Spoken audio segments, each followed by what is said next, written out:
পরে প্রশ্ন, আজকাল মেয়েরা শ্বশুর শাশুড়ির সাথে একসাথে থাকতে চায় না, এ ব্যাপারে ইসলাম কি বলে? দেখুন, এক্ষেত্রে আমাদের উভয় পক্ষের বাড়াবাড়ি আছে, সীমালঙ্ঘন আছে। যারা বৌমা আছেন তারা মনে রাখতে হবে, শ্বশুর শাশুড়ি তারা মা বাবার মতো, তারা বয়সে বড়, মা বাবার মতো, তারা মুরব্বী। নবী করিম সাল্লাল্লাহু আলাইহি ওয়াসাল্লাম বলেছেন, যে ব্যক্তি আমার উম্মতের মধ্যে বয়সে বড় সিনিয়র মুরব্বীদেরকে যে সম্মান করে না, শ্রদ্ধা করে না, সে আমার উম্মত হতে পারে না।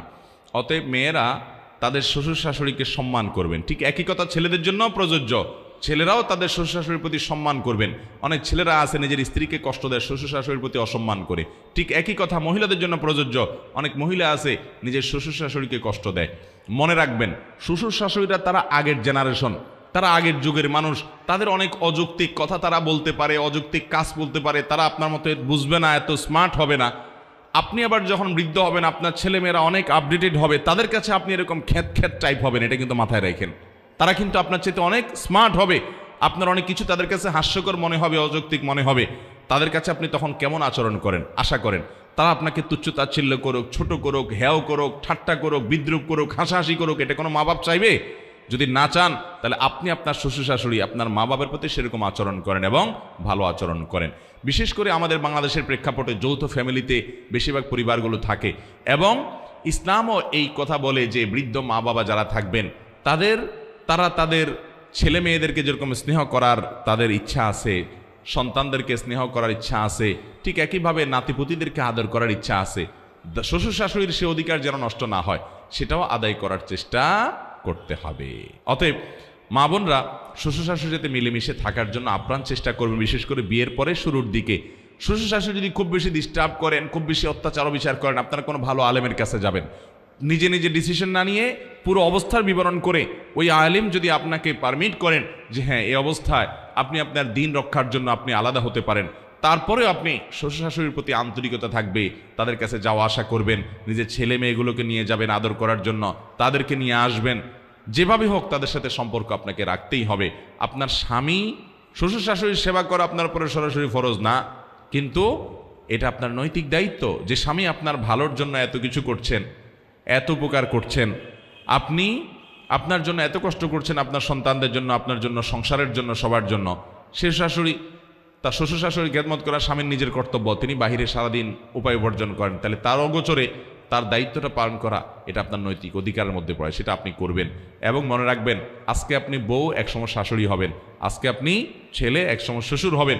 অতএব আপনার পরবর্তীর কথা মাথায় রেখে আপনার পরবর্তী জেনারেশনের কাছে যে আচরণ আশা করবেন, আপনি সে আচরণ তাদের সাথে করবেন। তবে যদি এমন হয় ছেলে মেয়েদের পড়ালেখার জন্য ছেলেটা ঢাকায় থাকে, চট্টগ্রাম শহরে থাকে, তার চরিত্র হেফাজতের জন্য স্ত্রী কাছে থাকা দরকার, বিয়ের উদ্দেশ্যে সেটা, তাহলে মা বাবারও মনে রাখা উচিত যে তাদেরকে তাদের সাথে থাকতে দেওয়া উচিত, বাধা দেওয়া উচিত না সারা জীবন। অনেক মা বাবা আছে বৌমাকে মোটেই ছাড়তে চায় না, এমনকি কাজের মহিলা বানায় রাখে, এটা ঠিক না। মেয়ের মতো স্নেহ শ্বশুর শাশুড়িও করতে হবে, আবার শ্বশুর শাশুড়িকেও মেয়েরা যথেষ্ট যত্ন সোহাগ করতে হবে। আমি এর আগে শুরুতে আলোচনাতে বলেছিলাম যে আজ আমাদের সমাজের সংকটের জায়গাটা কোথায়। ডক্টর খন্দকার আব্দুল্লাহ জাহাঙ্গীর বলতেন, আমরা সবাই অধিকার সচেতন, আমরা কেউ কর্তব্য সচেতন না। আমি কর্তব্য সচেতন হতে হবে, ভালো মুসলমান হতে হলে আমি চেষ্টা করব আমার দায়িত্বকে আমি সেটা আদায় করব। শ্বশুর শাশুড়ির কোনো হক নষ্ট করবোই না, বরং আমি আরো বেশি বেশি করবো তাদের জন্য। উনি উল্টাপাল্টা করছে, ওনারটা উনি আল্লাহর কাছে বুঝে পড়াবে, তার জন্য তো আমার অপরাধ নাই, আমি সবর করব। আর একই কথা শ্বশুর শাশুড়ির জন্য প্রযোজ্য, যে আরেক ঘরের মেয়ে, আরেকজনের সন্তান, সে আমার ঘরে পুত্রবধূ হয়ে আসছে, তাকে আমি স্নেহ দিব, মমতা দিব, জুলুম করব না, অবিচার করব না, কাজের মেয়ে হিসাবে ট্রিট করব না, আমি স্নেহ আদর করে বড় করে তুলবো, এই চেষ্টা তার থাকবে। যদি সে অন্যায় করে, সে আল্লাহর কাছে বুঝে থাকবে, তাহলে ইনশাআল্লাহ শান্তি আসবে এবং ভালো পরিবার হবে। আমাদের আজকাল বোনরা বিশেষ করে শ্বশুর শাশুড়িকে সহ্য করতে পারেন না, এটা একটা ব্যাপক আকার ধারণ করেছে। একটা সময় আমাদের দেশে শাশুড়ি ননদরা বৌমাদের উপরে জুলুম বেশি করত, এখন বৌমাদের পাওয়ার একটু তুলনামূলক আস্তে আস্তে বেশি হচ্ছে, এখন শাশুড়িরা বরং দৌড়ের উপরে থাকে বউদের অত্যাচারে, ঠিক না ভাই? ঠিক, দিন আস্তে আস্তে ঘুরতেছে। তো মনে রাখবেন, একজন ভালো মুসলমান হতে হলে তাকে সর্বাবস্থায় তাকে অন্যের অধিকার পরে তাকে সচেতন হতে হবে যে তার অধিকারগুলো কি কি। আল্লাহ তাআলা আমাদের সবাইকে নিজের প্রাপ্য, নিজের অধিকারের ব্যাপারে সচেতনতার চাইতে অন্যের অধিকার কি আছে আমার কাছে, সে ব্যাপারে সচেতন হওয়ার তৌফিক দান করুন। তাহলে বৌমারা শ্বশুরের সাথে মিলেমিশে থাকবেন এবং যথাসম্ভব নাতি নাতনিদেরকে তাদের আদর করতে ইচ্ছা করে সেটা সুযোগ দিবেন। অনেক কিছু উল্টাপাল্টা হলেও যথাসম্ভব হজম করবেন, কিন্তু পর্দার অসুবিধা হয়, কোনোভাবে পর্দা করা যায় না, একেবারে জটিল পরিস্থিতি, আল্লাহর বিধান লঙ্ঘন হয়ে যায়, অথবা স্বামী তার চরিত্র হেফাজত হয় না, বেচারা চাকরির জন্য দূরে থাকতে হয়, তার কাছে না থাকলে তার চরিত্র নিয়ে টানাটানি হয়, তাহলে সেক্ষেত্রে শ্বশুর শাশুড়িকে সাথে নিয়ে যেতে পারলে ভালো। যদি তারা যেতে না চান তাহলে দূরে যদি যাওয়াও লাগে তাদেরকে বোঝানো যে আম্মা এই জন্য যাইতে হচ্ছে, আব্বা এই জন্য যাইতে হচ্ছে, এবং তাদেরকে আস্থায় রাখার চেষ্টা করা, বেয়াদবি না করা। শাশুড়িদেরও মানসিকতা থাকতে হবে যে সংসার বড় হয়ে গেলে নাতি নাতিদের পড়ালেখার জন্য শহরে যাওয়া লাগতে পারে, ছেলের সাথে থাকা লাগতে পারে, ছেলের চরিত্র হেফাজত করা অনেক বড় ব্যাপার, বিদায় সেই সহযোগিতা শ্বশুর শাশুড়িকেও করতে হবে। আল্লাহ আমাদেরকে বোঝার তৌফিক দান করুন। আমি একজন নবমুসলিম নারী, আমার বাবা মা হিন্দু অবস্থায় মারা গেছেন, আমি কি তাদের জন্য দোয়া করতে পারবো? দরকারি প্রশ্ন। আমাদের এই বোন নবমুসলিম, ইসলামে এসেছেন, আল্লাহ তাআলা তাকে ইসলামের উপরে অটল অবিচল থাকার তৌফিক দান করুন। এটা এক অত্যন্ত অত্যন্ত দুঃখজনক এবং বেদনাদায়ক একটা বিষয় যে কারোর বাবা মা যদি আল্লাহর প্রতি ঈমান আনা ছাড়া মৃত্যুবরণ করে, বেঈমান অবস্থা যদি দুনিয়া থেকে যায়, তাহলে তার জন্য দোয়া করার কোনো রাইট বা কোনো অধিকার আমাদের নাই। খুব বেদনাদায়ক একটা অধ্যায়। কেন দোয়া করা যাবে না? কারণ আল্লাহ রাব্বুল আলামিন কোরআনে পরিষ্কারভাবে নিষেধ করেছেন যে মানুষগুলো মুশরিক অবস্থায় মারা গেছে, তোমরা কোশ্চিন কালেও, নবী করিম সাল্লাল্লাহু আলাইহি ওয়াসাল্লামকে আল্লাহ বলেছেন আপনি কোশ্চিন কালেও তাদের জানাজা পড়বেন না, অর্থাৎ তাদের জন্য দোয়া করবেন না।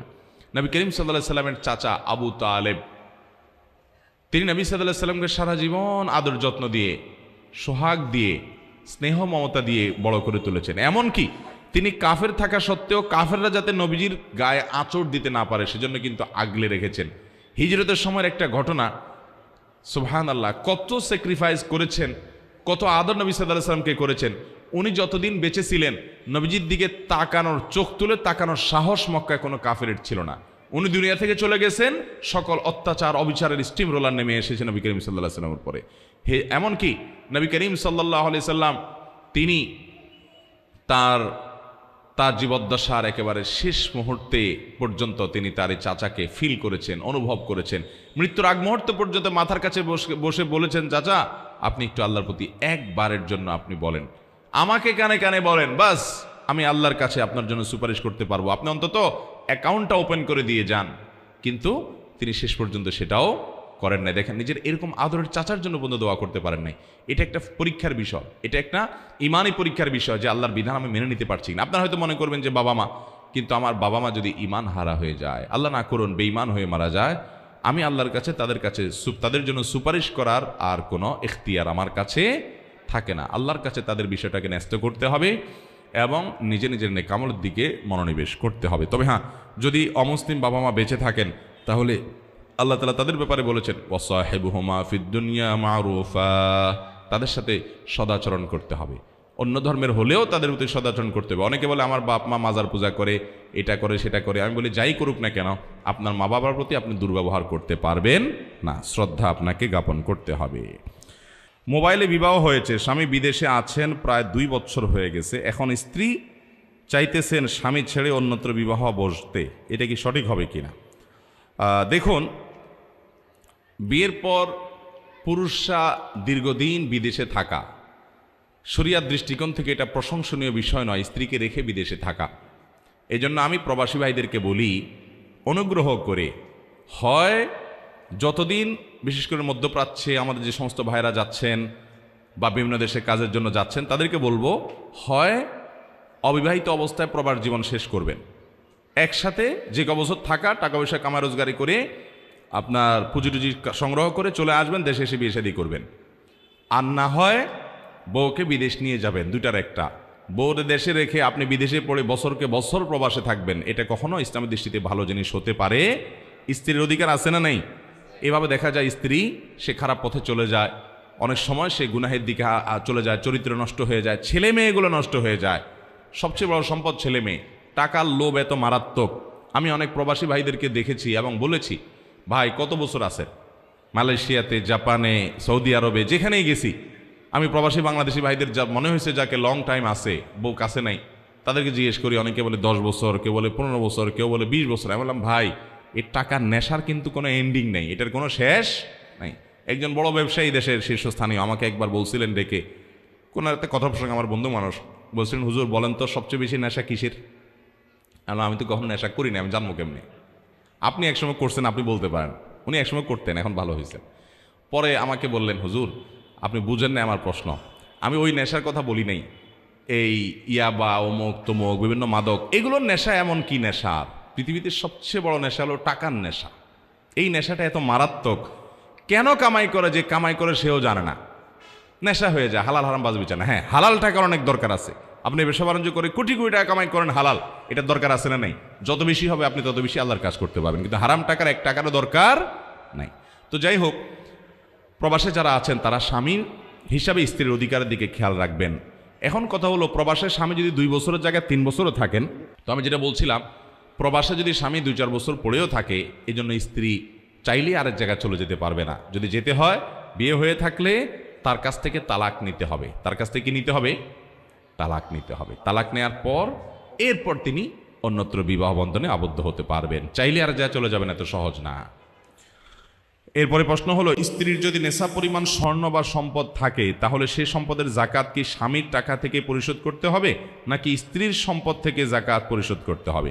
দেখুন, স্ত্রীর যদি স্বর্ণ থাকে, গহনা থাকে, জাকাত দেওয়ার মতো নেশা পরিমাণ হয়, তাহলে এটার জাকাত স্ত্রীকেই দিতে হবে যদি এটার মালিক স্ত্রী হয়। আর যদি মালিক স্ত্রী না হয়, স্বামী মালিক হয়, তাহলে স্বামীকে দিতে হবে। এখন একটা জটিলতা হলো, আমার দেশে মহিলাদের যে গহনা, এটার মালিক আসলে কে, এটা বলা খুব কঠিন। বলেন তো, বউয়ের যে স্বর্ণ গহনা আছে, এগুলার মালিক কে? বউ নিজে না স্বামী? মহিলা নিজে। আচ্ছা, মহিলা যদি নিজে ওইটার মালিক হয়, মহিলা চাইলে কি বিক্রি করে ফেলতে পারবে? উত্তর দেন তো। মালিক হলে তো ওনার চাইলে উনি বিক্রি করতে পারার কথা, কিন্তু পারবে? এটা জটিল আমাদের দেশে। গোজামিল বলে এটাকে, গোজামিল। এই মহিলাদের সম্পদ নিয়ে আমরা গোজামিল করি। মহিলা যদি সম্পদের মালিক হয়, সে ওইটা পুরাটা বিক্রি করে তার বাপকে, তার মাকে, তার ভাই বোনকে দিয়ে দিলে, স্বামী হিসাবে, শ্বশুর শাশুড়ি হিসাবে তার এই বেচার ব্যাপারে আপনাদের কোনো আপত্তি থাকবে না? থাকবে না? আমাদের দেশের রিয়েলিটি বলেন, বাস্তবতা বলেন, আপত্তি থাকে না? এটা কেমন কথা হলো? মালিক যদি সে হয়, তাহলে তার সম্পদ সে কি বিক্রি করে ফেলবে না কাকে দান করে দিবে, এটা তো তার ব্যাপার। এই ব্যাপারে কি আর কারোর কোনো সে থাকার কথা? কিন্তু আমার দেশে সে থাকে কি থাকে না? এই থাকার মাধ্যমে প্রমাণ করা হচ্ছে তাদেরকে আমরা মুখে মালিক বানাচ্ছি, আসলে তাদের মালিকানাকে স্বীকার করছি। এমনকি বিদেশ যাওয়ার সময় বউরে বলতেছেন, গহনাগুলো দাও, বিক্রি করে আমি বিদেশ যাই, পরে আমি তোমারে কিনে দেব। বউ যদি বলে, না তুমি তো লোন চাইছো আমার কাছে, আমি লোন তোমাকে দিলাম না, আমার সম্পদ, আমি কাকে লোন দেবো না দেবো এই সম্পূর্ণ স্বাধীনতা ইসলাম আমাকে দিচ্ছে, আমি তোমাকে লোন দেবো না, বিশ্বাস হয় না, তুমি আবার বিদেশে যায় টাকা কামাই করে সফল হয়ে তারপর আমার স্বর্ণ কিনে দিতে পারবা কি পারবা না, আমি দিলাম না। এরকম না করার অধিকার কি মেয়েদের আছে? আরে শরীয়ত তো অধিকার দিছে, আমাদের সমাজে কি এরকম অধিকার দেওয়া হয়? যদি সে মালিক হয়, তাহলে তার সে অধিকার থাকার কথা কি কথা না? এই জন্য আমি বলি, মহিলাদের স্বর্ণ গহনা নিয়ে আমাদের দেশে একটা বিরাট গোজামিল আছে। এই অর্নামেন্টগুলোর মালিক আসলে বেচারীরা কিনা, আমরা মুখে বলি, বাস্তবে তাদেরকে সেটার মালিক বানায় না। এটার জন্য আমি বলি, শুনেন, স্বামী হিসাবে আপনি স্ত্রীকে গহনা দিলে হয় পরিষ্কার করে বলে দিবেন, এটা তোমাকে আমি গিফট দান করে দিয়ে দিলাম, হাদিয়া দিলাম, উপহার দিলাম, আর মোহর হিসাবে দিলে এটা তো তার প্রাপ্য অধিকার, এটা তুমি মালিক। এরপরে সে এটা যা খুশি তা করবে, সেই অধিকার তাকে দিতে হবে। তাহলে এই স্বর্ণের জাকাত ওই মহিলাকেই দিতে হবে, যেহেতু তিনি মালিক। আরেকটা হতে পারে যে আপনি বিদেশ গেছেন, বউয়ের জন্য 2-4-5 ভরি স্বর্ণ কিনছেন, 10 ভরি স্বর্ণ কিনছেন, এখন বউকে সেটা দিছেন আপনি। আবার আপনার যখন দরকার হবে জমি জমা কিনবেন বা বিদেশে যাবেন, তখন আবার বিক্রি করে ফেলবেন, এরকম উদ্দেশ্য আপনার যদি থাকে, তাহলে স্ত্রীকে দেওয়ার সময় বলবেন, এটা তোমাকে দিলাম, তুমি ব্যবহার করো, মালিক আমি, যখন ইচ্ছে তখন বিক্রি করে ফেলবো। এরকম বললে বউ বলবে, তাহলে এটা দেওয়ার দরকার কি, আর তোমার স্বর্ণই দরকার নাই আমার। এই জন্য পুরুষরাও গোজামিল করে, মনে একটা রাখে, বাইরে আরেকটা বলে, চিটারি করে, বলে তোমাকে দিয়া দিছি গো, তুমি ব্যবহার করো, আসলে বিক্রি করে ফেলবে চান্স পাইলে। এই 2 নম্বরই পুরুষরা করে কি করে না? ইসলাম কিন্তু লেনদেনের ক্ষেত্রে পরিষ্কার হতে বলে, একদম পরিষ্কার হতে হবে, হোক সে স্ত্রী, হোক সে বাবা মা। এই একই সমস্যা প্রবাসীদের বাবা মার সাথেও হয়। বিদেশ থেকে টাকা পাঠায়, বাপে জমি কিনে, আব্বা আব্বা আপনার নামে নেন, আপনার নামে নেন, কিন্তু উদ্দেশ্য হলো আমার জমি আপনার নামে রাখেন আর কি, বাপরে খুশি করে। এরপরে বাপ মা মরার পরে ছোট ভাই বোন এসে বলে বাপের নামে জমি যেহেতু ভাগ আমরাও পাবো, বেজাল লাগে, লাগে কি লাগে না? এই জন্য লেনদেনের মধ্যে কোনো ধানাই পানাই, কোনো ছলছাতুরি, কোনো ঝাপসা রাখা উচিত না।